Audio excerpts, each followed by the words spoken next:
To be honest, I don't think it gets any easier than this. It will take you 5 minutes to set it up, really. So what I can do in Alice is get this Unsplash snippet and get a photo from Unsplash.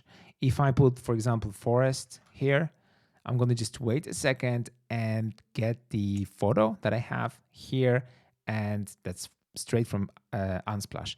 And if I take a look at the snippet now, this is the easiest you can do. So basically you just pass the query, so it will send the entire user message. So I just put forest, so it sent forest to this webhook address.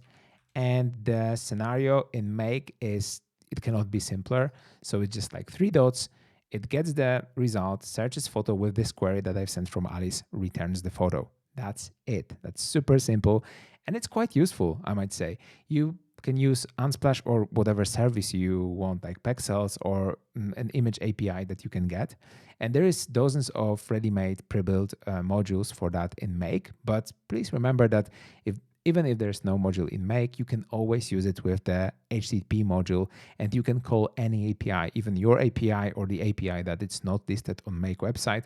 So it's so easy to connect to thousands of different services, and it's really nothing complex. It's for non-technical people. It's just like creating 3 dots and moving the data automatically. Maybe one thing that I want to point out here is when you'll be authorizing with Unsplash within Make, so you're just adding this connection, please take client ID and client secret from Unsplash, obviously, but click on the link that's underneath to the help documents, because you also need from help documents on Make to copy one URL address for the return URL and put it into the portal that you'll have within Unsplash developer.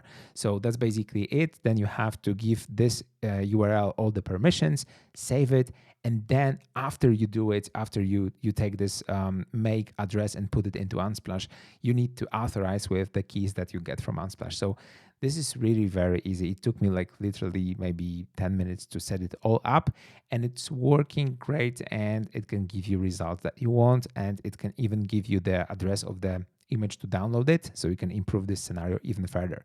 That's it for now. I hope I see you in the next inspiration.